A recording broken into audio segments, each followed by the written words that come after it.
You know what? I'm just going to read this quote because from New York Times, Alton can sustain a note as if breathing were an optional activity. I can't get enough of that quote. Yeah? He's been gracing Broadway theaters for years, but he got his start right here in Cincinnati. Alton White has played characters in iconic shows including The Lion King. You may have seen him in it here in Cincinnati. Ragtime, The Color Purple. He also wrote a book called My Pride, Mastering Life's Daily Performance. Alton Fitzgerald White is with us this morning. Welcome. Thank you. I feel like the Lion King music because of whoa. Just hit that staff. That's what I'm talking about. Well, so tell us about your background. Where'd you go to school? Oh man, I grew up in Walnut Hills. I went to Frederick Douglass Elementary. I went to People's Junior High, and then my life completely changed when I auditioned for the Cincinnati School for Creative and Performing Arts, and I graduated there in 1982. From there, moved to Chicago to start my theater career.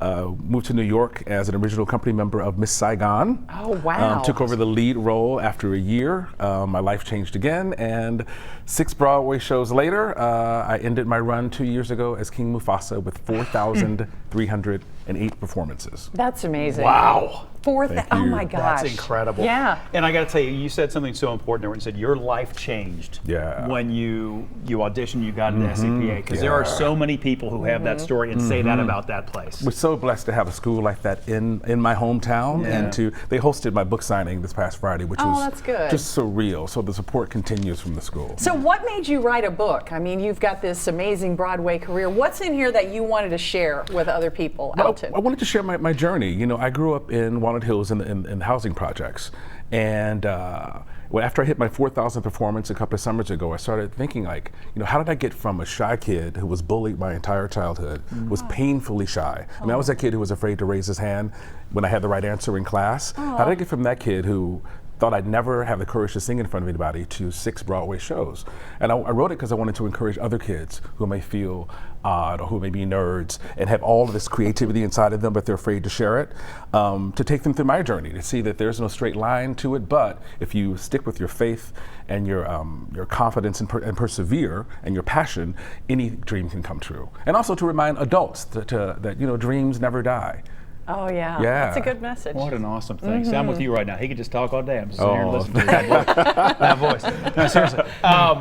So you're writing a book. You decided you're going to write a book.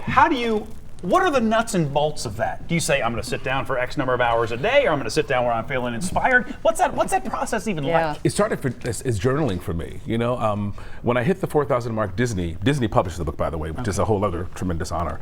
When I hit the 4,000 mark, people kept telling me how lucky I was.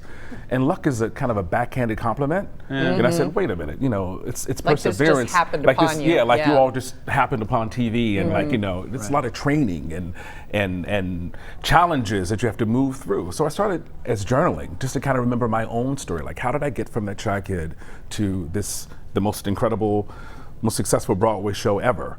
And I started sharing it with people, and then I had friends that I trusted who said, you know, this is something that people should see, because there are a lot of people out there who feel the same way you felt, and you could inspire them. And service and gratitude are big things in my life. You know, reperceiving my career as service. It is something that I've been given, a gift I've been given to share, and I nurture it so that I can share it, you know, easily and let it flow easily. And gratitude. I think gratitude is important, to never take for granted the gifts we've been given. I think, you know, but this got to be why you guys are here, because you keep tapping into that foundation of gratitude. Like, you know, nothing I'm with is, you on that. Yeah, nothing Absolutely. is promised. Yeah. So what's next? I mean, are you going to go back to Broadway? I know you're probably touring with the book right now and seeing family and friends, but what's on your agenda for 2018? 2018, I just booked my first film last week. Oh, so can you tell us anything about it? I can't tell you. All I can tell you is that it's based on a Pulitzer Prize winning novel. Okay. And I'm playing a detective. I have lots of speaking engagements. I've started a public speaking career, which is another dream come true. I do lots of concerts for Disney. I'll be in Epcot for 2 weeks doing performances, concerts for Disney down there. Yeah, I love that my life, I mean, 8 shows a week is very, very challenging, because it's the same thing. And it's about the discipline of repetition, but I'm enjoying having a fuller life. I'm home for 10 days, which I've not had since I left here What when I you was gonna eat? 18. Oh, What you my gonna mom eat? is cooking up a storm. Salmon good. croquettes, homemade biscuits, cheese grits. I mean, I am like trying to make sure I stay. They get real. So I'm like holding my breath we this want whole an time. invite to Mama's. You got it. Hey, You got thanks it. for taking some time with us Yeah. today. Thank you for having me. Congratulations on just an amazing journey. Really. Thank you so And much, thanks for sharing guys, with us. and happy holidays to you. Thank you. You too. Thank All you. right, we'll be right back.